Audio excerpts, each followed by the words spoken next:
তাদের দুই পরিবার মেনে নিচ্ছে না, তখন তারা অস্থায়ী বিবাহ করবে এরকম সিদ্ধান্ত নিয়েছে জানা থেকে বাঁচার জন্য। না, এই ফাঁক ফোকরের কোনো সুযোগ ইসলামে নাই। বিবাহ আবার অস্থায়ী, বিবাহ মানে তো মৃত্যু পর্যন্ত স্থায়ী সংকল্প নিয়ে যেই বন্ধন, সেটাকে বিবাহ বলা হয়। যদি আমি প্রথমেই বলে দিলাম ব্র্যাকেটে অস্থায়ী বিবাহ, তাহলে তো আমি তো বিয়ে নামক একটা প্রতিষ্ঠান, বিয়ে নামক একটা কমিটমেন্ট, এটাকে তো আমি মস্করা করলাম, যোগ করলাম, আমি ঠাট্টা করছি, সেই অধিকার আমার নেই।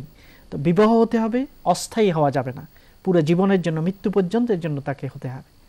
যদি পারিবারিকভাবে সেটা করা না যায়, এবং পরিবার পরে বিবাহ ঠিক করলে আমরা ফিরে ডিভোর্স দিয়ে ফিরে যাব, এই ধরনের অন্ধকার গলি বের করার কোনো সুযোগ ইসলামে নেই। না, অন্ধকার গলিতে হাঁটা যাবে না, রাজপথে হাঁটুন, সত্য পথে হাঁটুন, আলোর পথে হাঁটুন, এই জাতীয় কাজ করার কোনো সুযোগ থাকতে পারে না। ধন্যবাদ।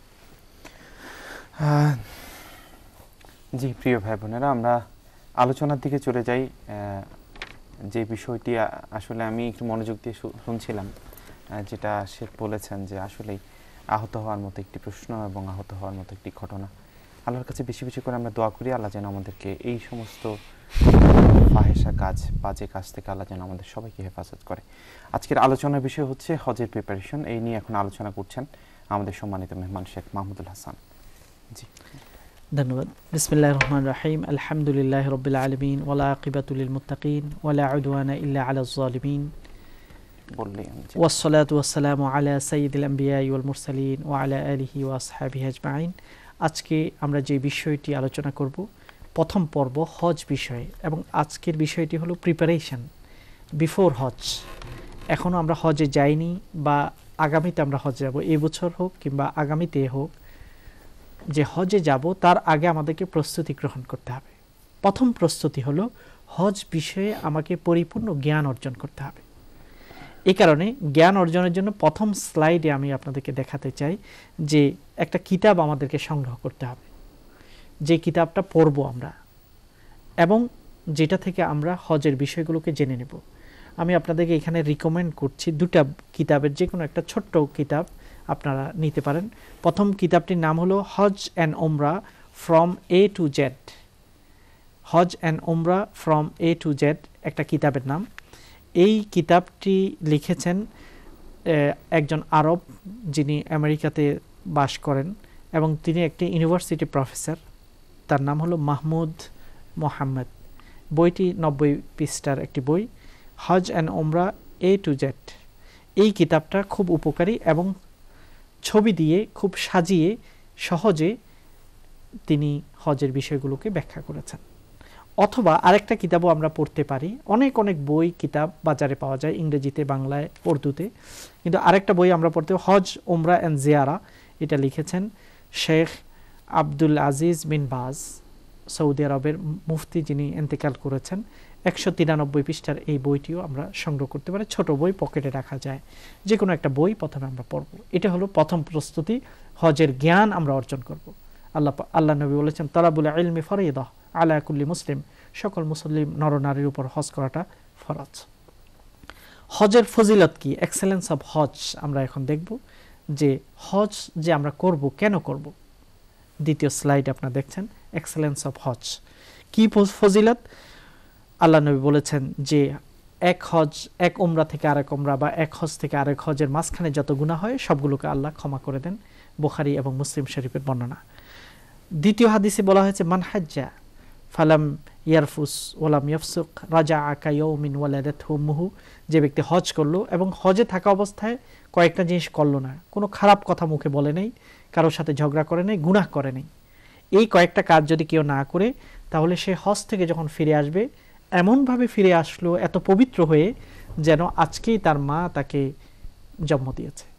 অর্থাৎ নবজাতক শিশু যেভাবে নিষ্পাপ, কোনো গুনাহ নেই, একইভাবে যারা এভাবে হজ করে আসছে, তিনটা কাজ করে নেই, খারাপ কোনো শব্দ, নারী পুরুষের বিষয়ক কোনো শব্দ মুখে উচ্চারণ করে নেই, অথবা প্রকাশ্য গুনাহ করে নেই, অথবা কারোর সাথে ঝগড়া করে নেই, এই কাজগুলো যারা করবে না তাদের হজটা এভাবেই আল্লাহ কবুল করেন, তাদেরকে পবিত্র করে দেন, নিষ্পাপ সন্তানের মতো করে দেন। এরপরে আমরা আরেকটা ফজিলত দেখি যে আল্লাহ নবী বলেছেন যে ব্যক্তি হজ করলো, হজ্জে মাবরুর লাইসা লাহু জাযাউন ইল্লাল জান্নাহ, তার প্রতিদান এটাই, সে ডাইরেক্ট জান্নাতে পৌঁছে যাবে। হজ্জে মাবরুর কবুল হজ যারা করবে তাদেরকে আল্লাহ পাক জান্নাত দান করবেন। কবুল হজ যারা করবে তাদেরকে আল্লাহ পাক জান্নাত দান করবেন। এরপরের স্লাইডে আমরা যে দেখতে পাচ্ছি যে আল্লাহ নবী এটাকে জিহাদ বলেছেন। হজটা হলো জিহাদ ফি সাবিলিল্লাহ, আল্লাহর রাস্তায় জিহাদের মতোই এটা মর্যাদাবান। যে ব্যক্তি হজ করবে আল্লাহর রাস্তায় গিয়ে যেন সে জিহাদ করলো। এরপরে আমরা ইনশাআল্লাহ দেখব যে এখন হজের প্রস্তুতি, আমরা হজের গুরুত্ব সম্পর্কে আমরা জানলাম। এরপরের স্লাইডে আমরা যাচ্ছি যে আমরা যখন হজে থাকব, এখানে বলা হয়েছে, আল্লাহ নবী ইরশাদ করেছেন যে খাওয়ানো, হজের অবস্থায় মানুষকে খাওয়ানো, কোরবানির গোশত খাওয়ানো অথবা দান সদকা হজ থাকা অবস্থায় যদি করা হয় তাহলে এটাও হজ কবুল হওয়ারই একটা চিহ্ন। হজ কবুল হওয়ার এটা একটা চিহ্ন যে আমরা যখন মানুষকে বেশি বেশি পরিমাণে খাওয়াবো। এরপরের স্লাইডে আমরা যাচ্ছি। এখন আমাদের যে হজ করব, হজ্জে মাবরুর, এটাকে বলা হয় হজ্জে মাবরুর। এটার উদ্দেশ্য কি? হজ্জে মাবরুরের উদ্দেশ্য যে আমরা একমাত্র আল্লাহরই জন্য আমরা হজ করব এবং সেই হজটা হতে হবে ফ্রি অফ সিন, কোনো রকম গুনাহ থাকতে পারবে না। তৃতীয় নম্বর হলো সুন্নাহ অনুযায়ী যেই হজ হবে, আল্লাহ নবী যেভাবে হজ করেছেন সুন্নত অনুযায়ী যদি আমরা হজ আদায় করি সেটাই হবে হজ্জে মাবরুর। আরেকটা হলো যে যেখানে কোনো আল্লাহর অবাধ্যতা থাকবে না। এই কাজগুলো যদি আমরা করি তাহলে সেই হজকে বলা হয় কবুল হজ। আর এই কবুল হজ করলে আল্লাহ আমাদেরকে জান্নাত দেবেন। তাহলে গুনাহ থেকে মুক্ত এবং আল্লাহর হুকুম অনুযায়ী হবে, আল্লাহ নবীর সুন্নত অনুযায়ী হবে, কোনো রকম অবাধ্য আমরা সেখানে হব না। এই কাজগুলো যদি আমরা করি তাহলে আমাদের হজকে কবুল হজ, হজ্জে মাবরুর বলা হবে এবং তখনই আমরা জান্নাত পর্যন্ত সরাসরি পৌঁছে যেতে পারব। এবং আরেকটা জিনিস যেটা আমরা দেখছি, একটু আগে আমি বলছি, আবারও সেটাকে স্মরণ করে দিচ্ছি, হজে থাকা অবস্থায় আল্লাহ নবী বলেছেন যে হজে থাকা অবস্থায় আমরা মানুষকে খাওয়ানোর জন্য চেষ্টা করব, তাহলে আল্লাহ রাব্বুল আলামিন আমাদের হজকে কবুল করবেন। আপনারা দেখবেন হারাম শরীফের আশেপাশে অনেক গরিব ফকিররা থাকে, আমরা তাদেরকে খাওয়ানোর জন্য চেষ্টা করব। অতইবুল কালাম, এবং ভালো কথা বলবো। এটা আমত আম অতইবুল কালাম, মানুষকে খাওয়ানো এবং সুন্দর কথা বলা। আপনি দেখবেন যারা হজে যায়, হজের অবস্থায় অনেক ধাক্কাধাক্কি হবে, অনেক জাম হবে, অনেক কষ্ট হবে, কিন্তু কারো থেকে কোনো কষ্ট পেলে আমি রেগে যাব না, আমি তার সাথে মিষ্টিতে হাসবো, মিষ্টি কথা বলবো। এই হজ কবুল হওয়ার জন্য এটা শর্ত। আল্লাহ নিজেই কোরআনে বলেছেন ফালা রাফাসা ওয়ালা ফুসুকা ওয়ালা জিদালা ফিল হজ, খারাপ কোনো কথা তারা বলে না, আল্লাহর অবাধ্যতা তারা করে না, গুনার কাজ করে না সেখানে গিয়ে, হারাম শরীফে গিয়ে। তৃতীয় নম্বর হলো ঝগড়া করে না, পুলিশের সাথে ঝগড়া করবে না, অন্যান্য হাজিদের সাথে ঝগড়া করবে না, হজ কাফেলার যারা মালিক আছে, ট্রাভেল এজেন্ট, তাদের সাথে ঝগড়া করবে না। হ্যাঁ, তুমি আমাদেরকে এই জিনিস দিবে বলছে, এখানে কই ম্যাট্রেস নাই, খাবার খারাপ, লবণ বেশি হয়েছে, ঝাল কেন বেশি হলো না, এই জাতীয় কাজ হাজিরা হজ অবস্থায় করবে না। এগুলো যদি না করে তাহলেই ধরে নেওয়া হবে যে তার হজটা কবুল হয়েছে। কবুল হজ হওয়ার জন্য এগুলো খুব ধৈর্যের পরিচয় দিতে হবে। যে হজ, রোজা, রমাদানের ব্যাপারে এবং হজের ব্যাপারে আল্লাহ বলেছেন তারা সবরের কথা। কেন? এই দুই সময় মানুষ বেসবর হয়। রমাদানে সারাদিন না খাওয়ার কারণে অনেক সময় উত্তেজিত হয়ে যায়, আর হজে দীর্ঘ সফর করার কারণে অনেক সময় 10 মাইল 20 মাইল পর্যন্ত তাদেরকে প্রতিদিন হাঁটতে হবে হজের সময়। এত কষ্ট করার কারণে অনেক সময় মেজাজ খিটখিটে হয়ে যায়। আর এটাই হলো পরীক্ষা, যে সেই সময় তারা যদি নিজেদের মেজাজকে কন্ট্রোল করতে পারে, এটাই হলো পরীক্ষা। এবার আমরা কি কি প্রস্তুতি নেব? প্রস্তুতির প্রথম অংশ তো আমরা কিতাব নেব, একটা কিতাব পড়া শুরু করে দেব এখনই। দ্বিতীয়ত হলো যে আমরা প্রতিজ্ঞা করব যে আল্লাহকে রাজি করার জন্য আমরা হজ করছি এবং কোনো গুনাহ করব না, ঝগড়াঝাটি করব না। হজে যাওয়ার আগেই আমরা পরিপূর্ণ প্রস্তুতি, মানসিক প্রস্তুতি নেব।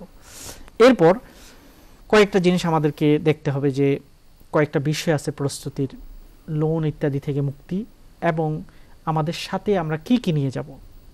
সাথে অনেক সময় আমরা অপ্রয়োজনীয় জিনিস নিয়ে যাই, আবার অনেক সময় প্রয়োজনীয় জিনিস আমরা নিয়ে যাই না। এখন আমরা আপনাদেরকে স্লাইডে দেখাবো, পরবর্তী স্লাইডে, যে আমরা কি কি প্রিপারেশন নেব। 1 নম্বর, আমাদের সিনসিয়ারিটি, এখলাস, আল্লাহর জন্য আমরা হজ করব এরকম একটা মনোমানসিকতা করব।